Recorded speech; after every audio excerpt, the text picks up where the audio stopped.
बहुत समय पहले की बात है। जंगल में एक नाव चलाने वाला रहता था। उसकी 2 पत्नियां थीं। दोनों पत्नियों से उसे एक एक बेटी थी। एक का नाम था सपना और दूसरी का नाम था मीनू। एक दिन अचानक नाव चलाने वाले की मौत हो गई। उसके मरने के बाद सपना की माँ ने अपने पति की धन संपत्ति पर कब्जा करके मीनू और उसकी माँ को घर से निकाल दिया।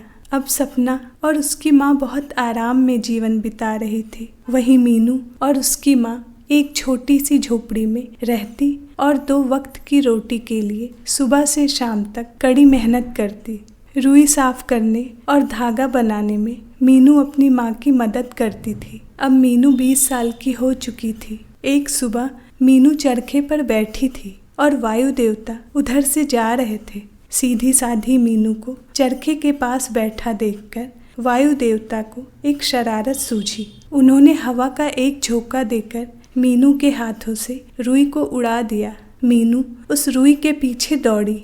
तभी मीनू ने वायु देवता को देख लिया। वह उनसे अपनी रुई वापस मांगने लगी, क्योंकि वह इतनी गरीब थी कि उस रुई को भी खोना नहीं चाहती थी। वायु देवता ने हंसते हुए उस रुई को कुछ और दूर उड़ा दिया। अब मीनू रोते हुए रुई के पीछे भागी। मीनू की सुंदरता और भोलापन देखकर वायु देवता को उससे प्यार हो गया। वायु देवता ने मीनू से कहा, तुम मेरी माँ के पास जाओ, वह तुम्हारी रुई वापस कर देंगी।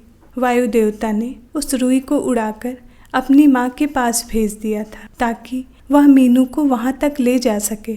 वह चांद पर रहने वाली बूढ़ी औरत है, जो दिन भर बादलों का झोंका बुनती रहती है। वायु देवता ने कहा। मीनू वायु देवता के साथ उसकी माँ के घर अपनी रुई वापस लेने के लिए चल पड़ी। वहाँ एक बड़े से आंगन में एक बूढ़ी औरत शानदार बादलों के लच्छे से चांद की किरणें बुन रही थी। उसके कपड़े चांद की किरणों से बने थे और ऐसे चमक रहे थे जैसे चांद खुद चमक रहा हो। मीनू चुपचाप उसके पास जाकर खड़ी हो गई। बूढ़ी औरत ने उसकी तरफ देखा तक नहीं। मीनू ने थोड़ा साहस बटोरकर कहा, बूढ़ी माँ, आपके बेटे वायु ने मेरी रुई उड़ा दी है। हम बहुत गरीब हैं। रुई के खोने से मेरी माँ मुझे बहुत डांटेगी। वायु ने कहा है कि मैं आपसे अपनी रुई वापस ले सकती हूँ। कितनी प्यारी बच्ची है।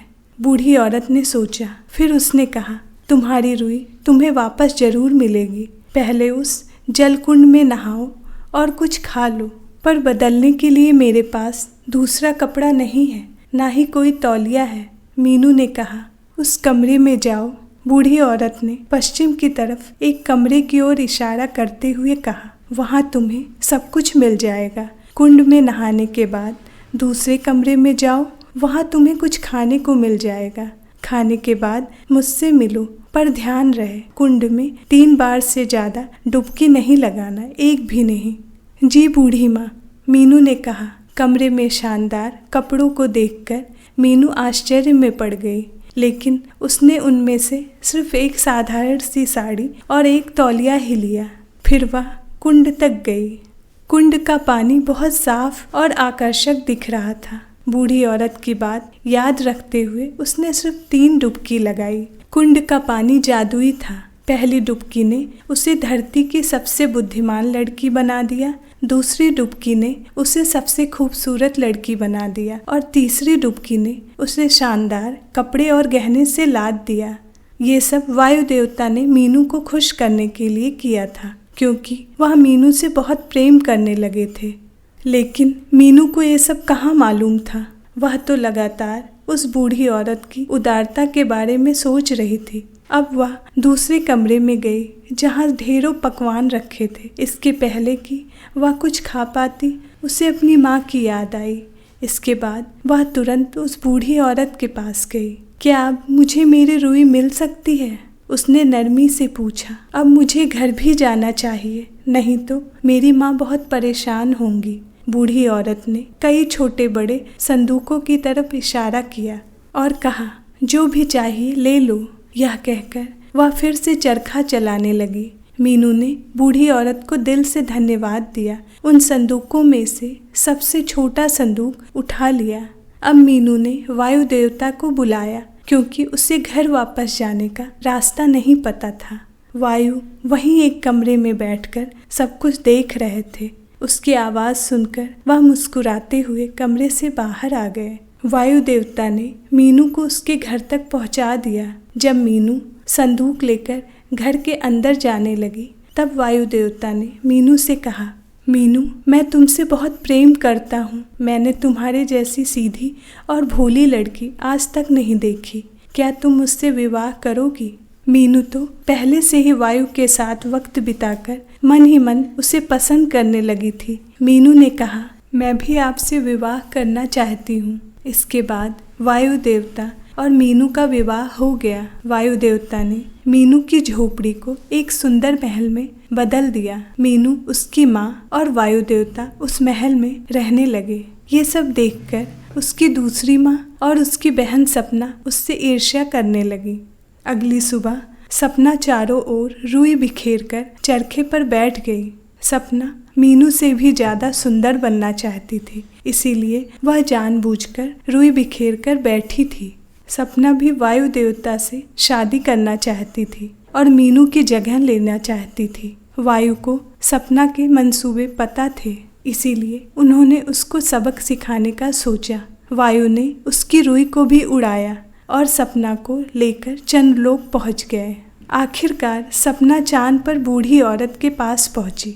चरखा चलाने में व्यस्त बूढ़ी औरत ने उसे नजरें उठाकर देखा तक नहीं। सपना ने उसे गुस्से में धक्का दिया, फिर कहा, उठो मूर्ख औरत, मुझे वो सब कुछ दो जो तुमने बेवकूफ मीनू को दिया है।